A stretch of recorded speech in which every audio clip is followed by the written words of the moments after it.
Break के बाद स्वागत है आपका एक बार फिर से सी न्यूज भारत में। इस वक्त मैं आपके साथ ऋचा सिंह। तो वक्त हो चुका है यूपी बुलेटिन का। शुरुआत अमरोहा से करेंगे, जहां नाजरपुर कला गांव में ग्राम प्रधान की पशुशाला स्थित भूसे की कोठरी से नौकर प्रदीप कुमार का सड़ा गला शव मिलने से हड़कंप मच गया। साथ ही जालौन की बात होगी, जहां पृथ्वीपुरा गांव में बुजुर्ग गिरिजा शंकर तिवारी के डंडे से पीटकर हत्या के मामले का पुलिस ने खुलासा कर दिया है। ऐसी तमाम खबरों पर करेंगे विस्तार से चर्चा। खबर इगलास से है, जहां तहसील मुख्यालय पर भाकियू हरपाल गुट ने किसानों और आम लोगों की समस्याओं को लेकर धरना प्रदर्शन किया। प्रदर्शन के बाद संगठन की ओर से ज्वाइंट मजिस्ट्रेट आयुष जायसवाल को ज्ञापन सौंपकर टेम्पो और ई रिक्शा चालकों द्वारा कथित रूप से अधिक किराया वसूले जाने की शिकायत की गई। भाकियू हरपाल गुट के हरपाल सिंह ने आरोप लगाया कि इगलास क्षेत्र में टेम्पो और ई रिक्शा चालक किराया वसूली के नाम पर यात्रियों से मनमाना किराया ले रहे हैं। ज्ञापन में बताया गया कि इगलास से हाथरस और गोंडा की दूरी करीब 15 किलोमीटर है, जहां यात्रियों से 30 रुपये किराया लिया जा रहा है। इसी तरह इगलास से खैर की दूरी करीब 27 किलोमीटर होने पर 60 रुपये, इगलास से सासनी की करीब 13 किलोमीटर दूरी के लिए 30 रुपये और इगलास से बेसवा तिराहा की करीब 8 किलोमीटर दूरी के लिए 15 रुपये किराया वसूले जाने की बात कही गई है। भाकियू हरपाल गुट ने प्रशासन से मामले में कार्रवाई कर यात्रियों से कथित अधिक किराया वसूली पर रोक लगाने की मांग की है। इगलास से सीनू संवाददाता इंद्रजीत प्रेमी की रिपोर्ट। अमरोहा के नौगावा सादात थाना क्षेत्र के नाजरपुर कला गांव में ग्राम प्रधान की पशुशाला स्थित भूसे की कोठरी से नौकर प्रदीप कुमार का सड़ा गला शव मिलने से हड़कंप मच गया। शव मिलने की सूचना पर ग्रामीणों की भीड़ जुट गई। जानकारी मिलते ही पुलिस मौके पर पहुंची और जांच शुरू की। एसपी लखन सिंह ने भी घटनास्थल पर पहुंचकर अधिकारियों से मामले की जानकारी ली। पुलिस ने शव को पोस्टमार्टम के लिए भेज दिया है। अधिकारियों के मुताबिक पोस्टमार्टम रिपोर्ट आने के बाद मौत की वजह स्पष्ट होगी। फिलहाल पुलिस परिजनों और आसपास के लोगों से पूछताछ कर मामले की जाँच कर रही है। 19 अगस्त 2026 को थाना नौगावा सादात क्षेत्र के नाजरपुरा कला गांव से लगभग 5 बजे के आसपास शाम को एक सूचना प्राप्त हुई कि एक भूसे के ढेर में तबेले में एक डेड बॉडी प्राप्त हुई है। तुरंत थाना पुलिस, सभी थाने की आसपास के थानों की पुलिस, सभी अधिकारी, डॉग स्क्वाड, फील्ड यूनिट सभी मौके पर पहुंची। मौके पर से जो साक्ष्य संकलन करना था उसको किया जा रहा है। शव को फिलहाल पुलिस ने कब्जे में लेकर परिवार वालों की सहायता से मॉर्चरी पहुंचवा दिया है, जहां पर पंचायतनामा और पोस्टमार्टम की कार्रवाई की जाएगी। सभी पहलुओं पर पुलिस इसमें जाँच कर रही है। शव किस प्रकार से उसकी मृत्यु हुई होगी, इसके पहलू पर किसने की होगी, कितना समय उसको हो गया है, सभी पहलुओं पर लगातार काम चल रहा है। पोस्टमार्टम के बाद चीज़ें और क्लियर हो जाएंगी, उसके बाद विधिक कार्रवाई की जाएगी। अमरोहा से सीनियर संवाददाता गौरव श्रीमाली की रिपोर्ट। आजमगढ़ के साइबर क्राइम थाना पुलिस ने डिजिटल अरेस्ट के नाम पर 26.70 लाख रुपए की साइबर ठगी करने वाले एक शातिर आरोपी को गिरफ्तार किया है। आरोपी ने पीड़ित को देशद्रोह का मुकदमा दर्ज होने का डर दिखाकर ठगी की थी। पुलिस ने आरोपी के कब्जे से 2 मोबाइल फोन और 2070 रुपए नकद बरामद किए हैं। मामले में पुलिस आगे की कार्रवाई कर रही है। इस संबंध में अपर पुलिस अधीक्षक ग्रामीण चिराग जैन ने क्या कुछ कहा, सुनिए। जनपद आजमगढ़ के साइबर थाने पर एक डिजिटल अरेस्ट का मामला आया था। इस मामले के अंतर्गत साइबर अपराधी ने व्हाट्सएप पर कॉल करके अपने आप को CIO अधिकारी बताते हुए पीड़ित पर देशद्रोह का मुकदमा दर्ज होने और विभिन्न खातों से अवैध रूप से लेन देन करने के डर दिखाकर जेल भेजने के नाम पर 26,70,000 रुपये की साइबर ठगी की थी। इस सूचना पर तत्काल प्रभाव से साइबर थाने पर मुकदमा दर्ज किया गया था और विवेचना करने के लिए हमारी टीमें लगाई गई थी। इसमें एक अभियुक्त जो लखनऊ के रहने वाला जहांगीर आलम, उसका नाम प्रकाश में आया था, उसको आज हमारी टीम ने गिरफ्तार किया गया है। इससे पूछताछ में गिरोह के कई सदस्यों के बारे में पता चला है, जिसमें ये लोग फर्जी सिम और म्यूल खातों के माध्यम से इस तरह के साइबर अपराध को कारित करते थे। अन्य शेष अभियुक्तों की गिरफ्तारी के लिए टीमें गठित कर दी गई हैं। जल्द से जल्द उनकी गिरफ्तारी सुनिश्चित की जाएगी। आजमगढ़ से सीनियर संवाददाता भास्कर की रिपोर्ट। बस्ती में दहेज उत्पीड़न और 5 वर्षीय बच्चे को अपने पास रखने के आरोप को लेकर अभिषेक मिश्रा ने पुलिस उप महानिरीक्षक बस्ती परिक्षेत्र को शिकायत देकर अपनी बहन शालिनी पांडे और खुद की सुरक्षा की मांग की है। शिकायत में आरोप लगाया गया कि शादी के बाद से शालिनी को दहेज के लिए प्रताड़ित किया जाता रहा और 14 अगस्त को उसके साथ मारपीट की गई। अभिषेक का कहना है कि पुलिस की मदद से वो अपनी बहन को वहां से निकालकर संत कबीर नगर स्थित अपने गांव ले आए, जबकि शालिनी का 5 वर्षीय बेटा शनि कथित तौर पर अखिलेश पांडे के पास रह गया। शिकायतकर्ता ने धमकी मिलने का आरोप लगाते हुए मामले की जांच, आरोपी के खिलाफ कार्रवाई और सुरक्षा उपलब्ध कराने की मांग की है। अभिषेक के मुताबिक डीआईजी ने मामले की जांच कर उचित कार्रवाई का आश्वासन दिया है। सर, हमारी बहन को 14 तारीख को उनके पति द्वारा बहुत मारा पीटा गया था, जिसको मैं एक एप्लीकेशन दिया था मुंडेरवा थाना में, जिससे पुलिस हमारी पूरी मदद की और मैं अपनी बहन को घर ला पाया। पर उनके ऊपर विधिक कार्रवाई ना होने के कारण मैं डीआईजी साहब के यहाँ आज एप्लीकेशन दिया हूँ। मैं चाहता हूँ यहाँ के डीआईजी साहब और हमारे थाना के कोतवाल साहब हमारी पूरी मदद करें और उनके ऊपर कड़ी से कड़ी कार्रवाई की जाए। डीआईजी साहब ने क्या आश्वासन दिया? डीआईजी साहब ने कहा है कि मैं केस यहाँ से वहाँ फाइल भेज दूंगा और वहाँ पे जाके आप मुकदमा लिखवाइए, कार्रवाई की जाएगी। 14 अगस्त को आपने किस थाने पर शिकायत पत्र दिया था? 14 अगस्त को मैंने मुंडेरवा थाना पे शिकायत दिया था। ये घटना कहाँ हुई थी? घटना संडा ग्राम में हुआ था। उनके पति ने उनको मारा था। आपके जीजा क्या नाम है? अखिलेश पांडे।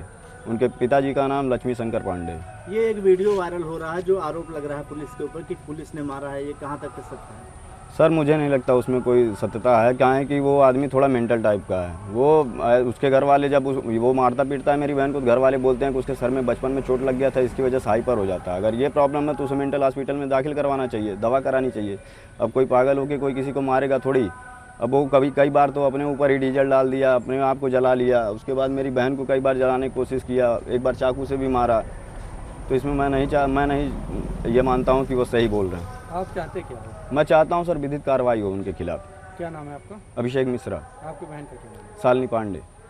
कहाँ के रहने वाले आप? हम संत कबीर नगर जिला के पड़रिया के निवासी हैं। बस्ती से सीनियर संवाददाता ऋतिक की रिपोर्ट। बस्ती मंडल मुख्यालय में लंबे समय से एक ही स्थान पर तैनात कर्मचारियों के स्थानांतरण की मांग को लेकर हिंदू युवा वाहिनी ने राजस्व परिषद लखनऊ के अध्यक्ष को पत्र भेजा है।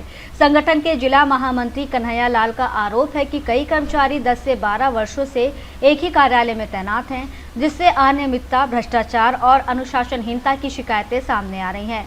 उन्होंने शासन के 5 मई 2026 के आदेश का हवाला देते हुए 7 वर्ष से अधिक समय से एक ही मंडल में तैनात कर्मचारियों के स्थानांतरण की मांग की है।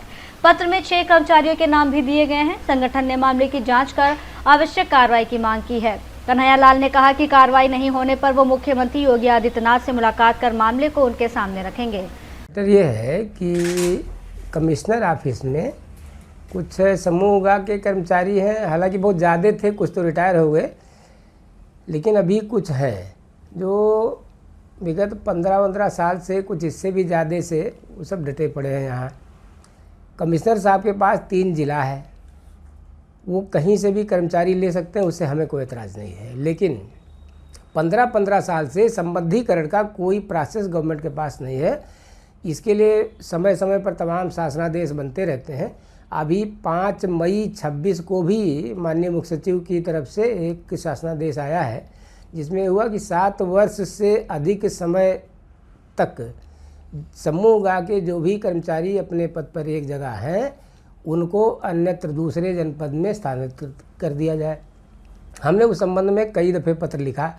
ये लिख रहा हूँ मैं जनवरी 7/1/26 से, तो तब से लेकर 7/1/26, 13/1/26, फिर अप्रैल में हो गया, फिर मई में हो गया, फिर जून में भी हुआ।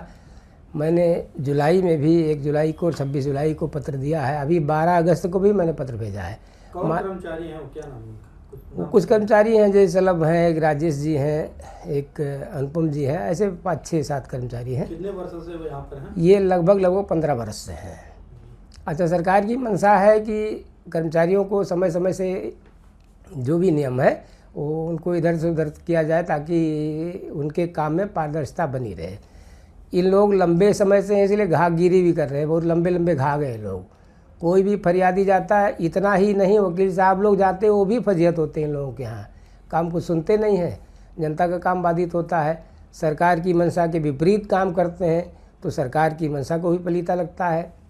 वो समझ करके हम चाहते हैं कि सरकार के द्वारा बनाए गए शासनादेश के अनुसार 7 वर्ष से अधिक समय से जो लोग यहाँ पर संबद्ध हैं, उनका स्थानांतरण अन्यत्र जनपदों में कर दिया जाए। इससे पहले आपने कितनी बार लगभग? इससे पहले लगभग 7 दफ़ा मैंने बोर्ड ऑफ रेवेन्यू के अध्यक्ष को, मुख्य सचिव को, माननीय मुख्यमंत्री जी को पत्र में दे चुका हूँ। अब तक कोई कार्रवाई? अब तक कोई कार्रवाई होते हमको दिखा नहीं। यदि आगे अब कार्रवाई नहीं होगा तो आगे क्या तैयारी है? आगे फिर माननीय मुख्यमंत्री जी के पास मैं सारे पत्र लेकर के जाके बैठ जाऊंगा, उनको ये मैटर बताऊंगा। आप कमिश्नर साहब जाने, फिर कर्मचारी जाने। क्या नाम है आपका? कन्हैया लाल, जिला महामंत्री हिंदू वाहिनी। बस्ती से सीनियर संवाददाता ऋतिक कुमार की रिपोर्ट। पुरानी पेंशन योजना बहाली की मांग को लेकर गुरुवार को उत्तर प्रदेश पंचायती राज ग्रामीण सफाई कर्मचारी संघ की ओर से तिरंगा यात्रा निकाली गई। प्रदेश नेतृत्व के आह्वान पर आयोजित यात्रा का नेतृत्व संघ के जिलाध्यक्ष अजय कुमार आर्य ने किया। तिरंगा यात्रा में बड़ी संख्या में सफाई कर्मचारी और राज्य कर्मचारी विकास भवन परिसर में इकट्ठा हुए। विकास भवन कर्मचारी संघ के अध्यक्ष राम आधार पाल ने हरी झंडी दिखाकर यात्रा को रवाना किया। संघ जिलाध्यक्ष अजय कुमार आर्य ने सरकार से कर्मचारियों के व्यापक हित को देखते हुए पुरानी पेंशन योजना को तत्काल बहाल करने की मांग की। वहीं राज्य कर्मचारी संयुक्त परिषद अध्यक्ष मस्तराम वर्मा, मंत्री तोलू प्रसाद, पंचायती राज ग्रामीण सफाई कर्मचारी संघ के मंत्री मनसाराम, संगठन मंत्री अमित चक्रवर्ती समेत अन्य पदाधिकारियों ने भी सरकार से ओपीएस तत्काल बहाल करने की मांग की। कर्मचारियों का कहना है कि पुरानी पेंशन योजना सेवानिवृत्ति के बाद सम्मानजनक जीवन यापन का आधार प्रदान करती है। बस्ती से सीनियर संवाददाता ऋतिक कुमार की रिपोर्ट। जालौन के गोहन थाना क्षेत्र के पृथ्वीपुरा गांव में बुजुर्ग गिरजा शंकर तिवारी की डंडे से पीटकर हत्या के मामले का पुलिस ने खुलासा कर दिया है। पुलिस ने आरोपी राजू दुबे उर्फ राजकुमार को गिरफ्तार कर उसकी निशानदेही पर वारदात में इस्तेमाल डंडा बरामद किया है। पुलिस के मुताबिक हत्या के पीछे करीब 4 महीने पुराना विवाद और कथित बेइज्जती का बदला लेने की बात सामने आई है। आरोपी के अनुसार 19 फरवरी को भांजी की शादी के दौरान शराब पीने को लेकर उसका गिरजा शंकर तिवारी से विवाद हुआ था, जिसमें उसे थप्पड़ मारकर घर से निकाल दिया गया था। इसी रंजिश के चलते उसने कथित तौर पर हत्या की। 22 जून को मृतक के बेटे की तहरीर पर अज्ञात के खिलाफ मुकदमा दर्ज हुआ था। पुलिस ने इलेक्ट्रॉनिक और भौतिक साक्ष्यों के आधार पर आरोपी को गिरफ्तार किया और उसे न्यायिक अभिरक्षा में भेज दिया। मामला था किस थाने का? थाना गोहन क्षेत्र के ग्राम पृथ्वीपुर में 21 जून 2026 की रात में उसी ग्राम के निवासी गिरजा शंकर तिवारी जी वृद्ध थे, अपने ट्यूबवेल पर सो रहे थे। रात में अज्ञात व्यक्ति ने डंडे से उनके सर पर प्रहार कर हत्या कर दिया था। 22 जून को मृतक के पुत्र राकेश तिवारी द्वारा थाने पर सुसंगत धाराओं में अभियोग का पंजीकरण कराया गया। चूँकि ये अज्ञात मर्डर था, इसके अनावरण के लिए अपर पुलिस अधीक्षक लगातार केस का सुपरवाइज कर रहे थे, मार्गदर्शन दे रहे थे और टीमों का गठन किया गया था। अज्ञात मर्डर के अनावरण के लिए हम लोग धरातलीय साक्ष्य, अपने जो मुख्य सोर्स होते हैं और इलेक्ट्रॉनिक साक्ष्य सब पे काम कर रहे थे। कल इस मर्डर का, अज्ञात मर्डर का सक्सेसफुल खुलासा किया गया। इसमें मृतक के पुत्र राकेश तिवारी के सभी शाली राजू दुबे और राजकुमार दुबे जो इटावा बिठौली के रहने वाले हैं, इनके द्वारा मृतक गिरजा शंकर तिवारी के डंडे से मारकर हत्या की गई। और हत्या का मोटिव यह था कि 21 फरवरी को ये जो मृतक हैं उनकी पोती की शादी थी। राकेश तिवारी का शाला राजू दुबे उस शादी में शामिल हुआ था समारोह में। वहाँ पर एक काफ़ी शराब पिए हुए था और मृतक गिरजा शंकर तिवारी ने उसको पीटा था, डंडे से मारा था, चप्पलों से मारा था और उसको अपमानित करके वहाँ से भगा दिया। इस अपमान का बदला लेने के लिए इनके मृतक के पुत्र राकेश तिवारी के सगे शाले राजू कुमार दुबे और राजू दुबे डंडे से मारते। हत्या में सर एक ही अभियुक्त था कि और भी लोग सम्मिलित थे? एक ही अभियुक्त थे, उन्होंने डंडे से मार के हत्या किया था, डंडा भी बरामद कर दिया। हत्या से पहले कोई देखी वगैरह की थी उन्होंने या फिर हाँ, हत्या से पहले देखी किया था और जो हमारे इंटेलिजेंस के स्रोत थे पता लग गया था। हत्या से पहले एक दिन आया था, दुकान पे बैठा था, कुछ लोगों ने भी जारी किया था, इस आधार पर। ठीक, थैंक यू। जालौन से सीनू संवाददाता निखिल तिवारी की रिपोर्ट। ललितपुर में जिलाधिकारी सत्य प्रकाश के निर्देश पर स्कूल सेफ्टी प्रोग्राम के तहत जिले के विभिन्न विद्यालयों में आपदा प्रबंधन और सुरक्षा को लेकर जागरूकता प्रशिक्षण, सुरक्षा ऑडिट कार्यक्रम आयोजित किए गए। इसमें 800 से अधिक छात्र छात्राओं और विद्यालय स्टाफ ने प्रशिक्षण लिया। आपदा विशेषज्ञ आरती सिंह ने विद्यार्थियों को आपात स्थिति में बरती जाने वाली सावधानियों, बचाव के तरीकों और राहत कार्य की जानकारी दी। स्वास्थ्य विभाग की टीम ने भी कार्यक्रम में सहयोग किया। इस दौरान स्कूलों की सुरक्षा व्यवस्थाओं का जायजा लेकर आवश्यक सुधार और तैयारियों पर जोर दिया गया। अधिकारियों ने कहा कि नियमित प्रशिक्षण और मॉक ड्रिल से विद्यार्थियों और स्टाफ का आत्मविश्वास बढ़ेगा और आपदा के समय जान माल की सुरक्षा में मदद मिलेगी। ललितपुर से सी न्यूज़ संवाददाता विकास सोनी की रिपोर्ट। यूरोलॉजी से जुड़ी समस्याओं से जूझ रहे मरीजों के लिए राहत की खबर है। यथार्थ सुपर स्पेशलिटी हॉस्पिटल आगरा के सौजन्य से मैनपुरी के दयाल हॉस्पिटल आवास विकास कॉलोनी राधा रमन रोड पर निःशुल्क यूरोलॉजी परामर्श शिविर का आयोजन किया गया। शिविर में यथार्थ सुपर स्पेशलिटी हॉस्पिटल आगरा के वरिष्ठ यूरोलॉजी विशेषज्ञ डॉक्टर दिलीप कुमार मिश्रा ने मरीजों की जाँच कर यूरोलॉजी से संबंधित समस्याओं पर चिकित्सकीय परामर्श दिया। इस दौरान किडनी, पेशाब, प्रोस्टेट सहित यूरोलॉजी से जुड़ी विभिन्न समस्याओं को लेकर मरीजों ने विशेषज्ञ से सलाह ली। खास बात यह रही कि मरीजों को अब यूरोलॉजी विशेषज्ञ की सेवाओं के लिए हर बार आगरा जाने की जरूरत नहीं होगी। मरीजों के लिए मैनपुरी में ही विशेषज्ञ सेवा उपलब्ध होने से समय, यात्रा और आगरा जाने की परेशानी कम होने की उम्मीद है। इस संबंध में और क्या जानकारी दी गई, आइए सुनते हैं डॉक्टर दिलीप कुमार मिश्रा से। सर, आज किस संस्था से आप मैनपुरी में आए हुए हैं और कहां पर किस तरह की ओपनिंग की है आज? मैं डॉक्टर दिलीप कुमार मिश्रा हूँ, म्यूनसिपल डायरेक्टर एवं हेड यूरोलॉजी विभाग विभाग हॉस्पिटल में आगरा में कार्यरत हूँ। और हम लोग, मैं क्योंकि मैनपुरी से पहले से जुड़ा हूँ, मेरा जन्म स्थान मैनपुरी है और मैं यहीं पर पला बड़ा हूँ, तो मेरा शुरू से जुड़ाव रहा है यहाँ पर सेवाएँ देना, अपनी सेवाएँ देने का। तो पहले मैं पुष्पांजलि हॉस्पिटल जुड़ के यहाँ पर सेवाएँ दिया था। अब मैंने यहाँ पर दयाल हॉस्पिटल में यूरोलॉजी की ओपीडी शुरू की है और यहाँ पर हम लोग, मैं महीने में 2 बार कम से कम आकर यहाँ के मरीजों को अपनी सेवाएं दूंगा और रेगुलर ये ओपीडी अब चलेगी। कितने डॉक्टर यहाँ पे और भी आए हुए हैं जो? तो मैं अभी जो आज हमारा पहला दिन है, जब पहली बार हम लोगों ने यहाँ पे इनॉग्रेशन हुआ है और हमने यहाँ पे सेवाएँ देना शुरू करी है दयाल हॉस्पिटल में। और ये आज हमारे साथ डॉक्टर विवांशु गुप्ता जी हैं जो कि नेफ्रोलॉजिस्ट हैं, वो आए हैं हमारे साथ। डॉक्टर सुमित लवानिया हैं जो कि फिजिशियन हैं, वो आए हैं हमारे साथ में। और डॉक्टर पवन सिंह हैं जो कि CTS कार्डियोथोरेसिक सर्जन हैं, हार्ट स्पेशलिस्ट, वो भी आए हुए हैं।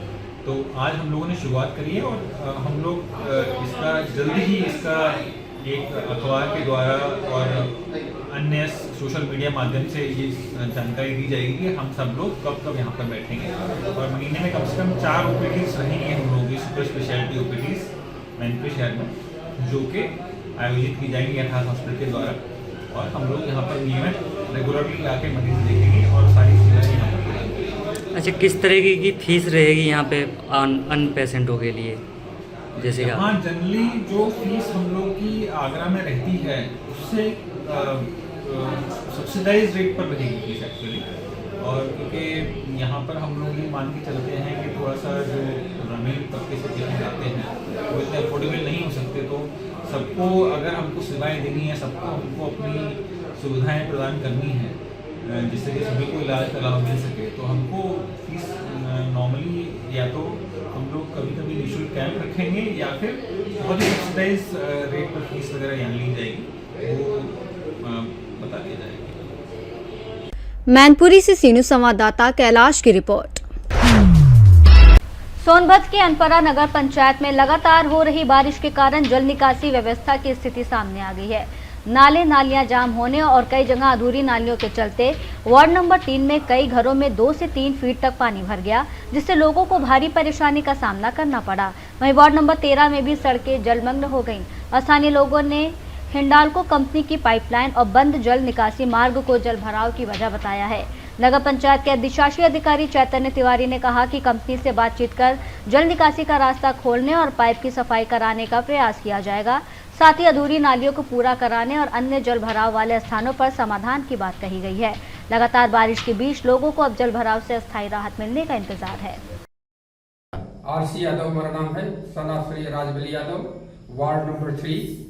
बरसात का पानी पीछे से नाली न कंप्लीट होने के कारण रोड का भी पानी इसी नाले में आता है। एक जल जमाव होने के कारण घर में पानी जमा हो जा रहा है, जिसके कारण बड़ी परेशानी हो रही है। खाना भी नहीं बन पा रहा है और बाउंड्री भी गिर गई है मकान का, बगल के साइड के मकान का। जय नारा मशीन के सामने है ये मकान हमारा। इसकी शिकायत नगर पंचायत में की है आपने? नगर पंचायत में नहीं किए थे, लेकिन उनको बोल दिए थे हम फोन करके राम नरेश जी को, सभासद जी हाँ सभासद जी को। उन्होंने आया इस मौके पे? नहीं आए तो नहीं, लेकिन बोले थे कि बरसात के बाद इसको बनवाएंगे नाली। सोनभद्र जिले में अनपरा नगर पंचायत क्षेत्र में ये लगातार बारिश से कुछ घरों में वार्ड नंबर 3 और वार्ड नंबर 13 में घरों में पानी घुस गया है, जिसकी वार्ड 13 की समस्या है कि हिंडाल्को कंपनी के माध्यम से पानी निकलना उधर पाइपलाइन के, जिससे क्या समस्या आ रही है, जिसके संबंध में नगर पंचायत की पानी की सुविधा असुविधा हो रही है दोनों। देखिए, परसों रात को अतिवृष्टि हुई थी, जिसके कारण से बहुत ज़्यादा जल जमाव की समस्या का हमको कल सामना करना पड़ा। हमारे कर्मचारियों ने वार्ड नंबर 13 में जहाँ पानी निकासी संभव है वहाँ से पानी निकालने का प्रयास किया और जहाँ तक है सफलता भी प्राप्त किया, परंतु वार्ड नंबर 3 और 13 का पानी जिस रास्ते से जाता है वो हिंडाल्को के मार्ग में आता है, जहाँ पर पाइप रुका हुआ है। हिंडाल्को से भी मेरे कर्मचारियों ने भी बात किया, सभी लोगों ने बात किया, वो पाइप को साफ़ कराने के लिए या तो स्वयं साफ़ कर दें या हमें अनुमति दे दें या हमको कार्य करने दें वहाँ पर, तो इसको एक रास्ता बन जाए। वैसे नगर पंचायत में एक नाली का प्रस्ताव हुआ है, उस नाली को बन जाने के कारण वार्ड नंबर 3 और 13 में भविष्य में ऐसी समस्या का सामना नहीं करना पड़ेगा। और जहाँ एक प्रश्न और भी आ रहा है, वार्ड नंबर 3 में एक नाली अधूरी पड़ी है, तो उस नाली में जितनी लंबाई था उतना कार्य कराया गया है, जो शेष है उसका भी निविदा करा के उसको भी पूरा करा दिया जाएगा कि भविष्य में इस तरह की समस्या वार्ड 3 और 13 के कर्मचारी नागरिकों को न हो पाए। सर, ये औड़ी से अनपरा मोड़ तक में जो राजमार्ग है, पूरे सड़क जो पानी से लबालब भरा हुआ था, तो पानी उसमें निकासी के लिए दिक्कतें आ रही हैं, ऐसा मैंने देखा। देखिए, औड़ी से जो अनपरा के मोड़ के पास जाते हैं तो बीच में एक चर्च पड़ता है, Saint Francis church. Saint Francis church में पहले जब मैं अभी 2 महीने पहले ज्वाइन किया हूँ, कार्यालय द्वारा मुझे बताया गया कि वहाँ से नाली थी, वहाँ से पानी निकलता था अच्छे से पानी, लेकिन वर्तमान में वहाँ मार्ग अवरुद्ध है नाली का, चर्च के बीच से रास्ता है उसका। तो वहाँ पर चर्च से भी बात हो रही है, क्योंकि उस जगह पर गड्ढे बहुत पड़े हुए हैं और पानी वहाँ रुका रहता है, तो इसको जल्दी हम लोग इस वार्ता करके इस समस्या का समाधान करा लेंगे। सोनभद्र से सीनियर संवाददाता कुंदन चौधरी की रिपोर्ट। फिलहाल के लिए इस खास बुलेटिन में बस इतना ही। देश दुनिया की तमाम बड़ी खबरों को जानने के लिए आप जुड़े रहिए सी न्यूज़ भारत के साथ। हर खबर आपके साथ, आपके हाथ।